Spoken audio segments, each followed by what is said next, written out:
It's just coming up to 11 minutes past 8. Now, on New Year's Eve, 3 years ago, Jonathan Izard's life changed in an instant. He was driving home when he ran over a pedestrian. Despite an inquest finding Michael Rawson's death wasn't his fault, he struggled to come to terms with the aftermath. Well, since then, he has undertaken a journey to find out more about the man who died and recorded it for a radio documentary with the full cooperation, of course, of the man's family. And he started by meeting some of Michael's friends who shared their memories of him. Let's have a listen. Big smile, and he was always full of mischievous all the time. Yeah. And I think you said you had a photograph as well. Yes, yeah. This is the picture of Michael. Yeah? Yeah.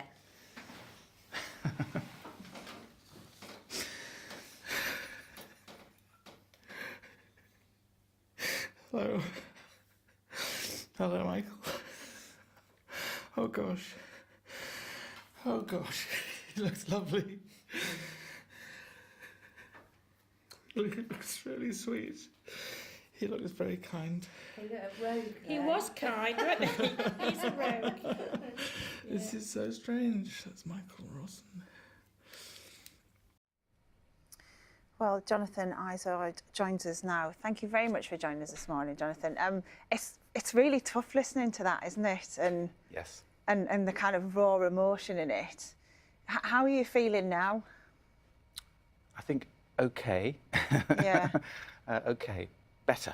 Yeah. Than before, but you know, it's all progress. It's all change. It's all growth. It's all learning, and I think for me it's healing for me to be doing this, going through this process.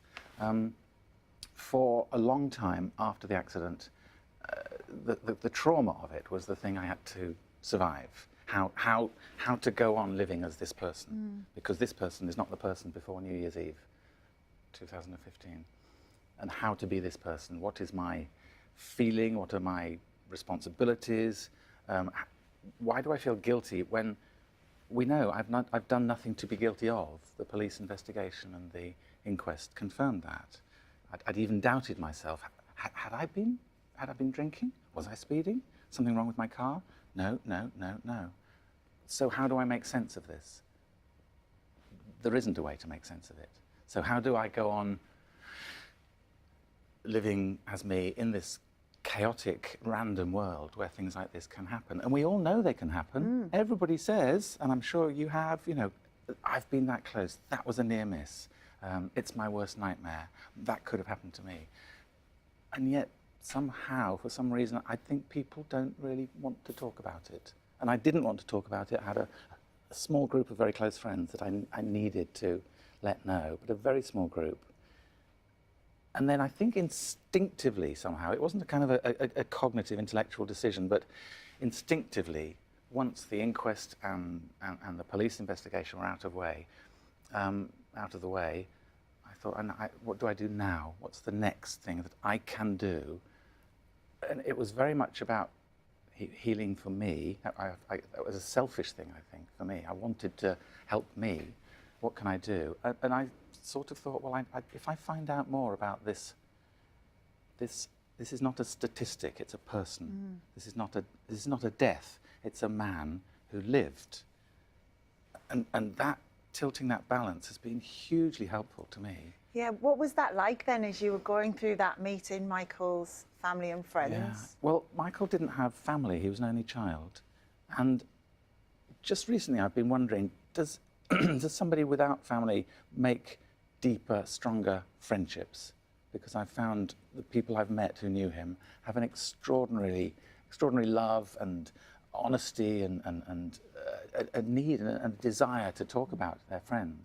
I was very wary. I thought they might be kind of, you know, how dare you? You're the man who did that awful thing to our friend. But I've been met with such compassion and kindness. It's been really heartwarming. Tell us what you found out about Michael. What kind of a man was he? Yes, Michael Rawson, born in the war. He was 72, I think, when he died. He was, the phrase that comes up a lot is a lovable rogue. He was a bit of a maverick, a bit of a one-off. He taught linguistics. He was a lecturer in linguistics, which took him all around the world. He lived in South Africa, he lived in Canada. He spoke about 5 or 6 different languages, I think. Strangely, we both went to the same university and we both studied languages. And every so often something comes up like that, and I go, oh, right, hello.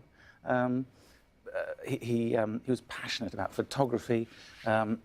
He was passionate about music particularly. He loved the outdoors. He loved to be walking and cycling and trekking and hiking in the outdoors. Even later in his life when he had 2 strokes, the second was very severe and was on 2 crutches, he was always determined to get out there and do the things he wanted to do. So he lived in a place that was housing with care, and they told me there that he would much rather be off going into the village and getting himself a Chinese takeaway than sitting and watching the telly with the other people. He was always wanting to be out there. Even in the snow and the ice, he'd be out on his crutches, and they'd say, please be careful. And he'd say, no, it's fine, I'll look after myself. Yeah. So he was a kind of a very determined man.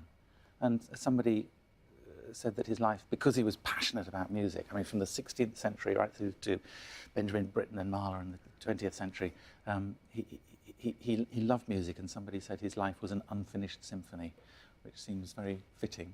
Yeah. And there's a lot more for me to find out, and I want to, because as he comes alive to me. I mean, I know it sounds odd to say that, but he comes alive. And as well as finding out about Michael, you've also been meeting people who've been in a similar situation to yourself. Because as you say, it's so brave and difficult to talk and be open about it. Can I stop you? It's not brave. I don't think it's brave. People have used that word. I am not a brave person. I'm just somebody that this thing has happened to. Other people would say you're brave. Yes, they can say it if they like, but if somebody said, if you won't let me use brave, can I say courageous? Can I say generous?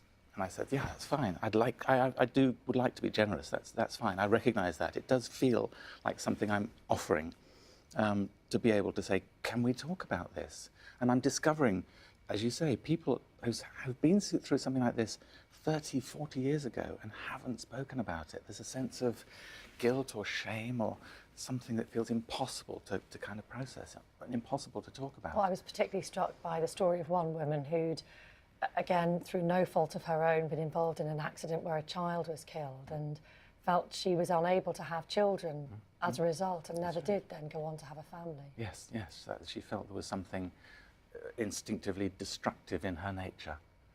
And therefore made a conscious decision. I cannot have children. I've killed a child. I have no right to have children. Devastating, though. Yes, and we were talking. I don't think it's in the programme, but we were talking, and I said, but meeting you and getting to know you through this process a bit, I'm just thinking, what compassion, what kindness, what love, what an amazing mother you might have been. There's so many might have been, so many what ifs. If I had left the cafe 30 seconds earlier, or there are so many, but there's no point going down that road.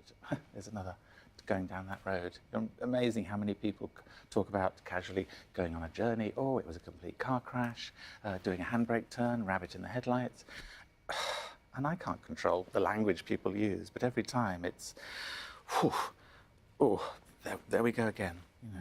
I think there'll be lots of people who are very grateful for you for making this, and well, the comments have been... Thank you for coming in to talk to us about it as well. You're welcome. I really appreciate that. Thank you very much. You can actually listen to Jonathan's documentary, Meeting the Man I Killed, on BBC Radio 4 this Tuesday night at 8 o'clock. Thank you very much, Jonathan.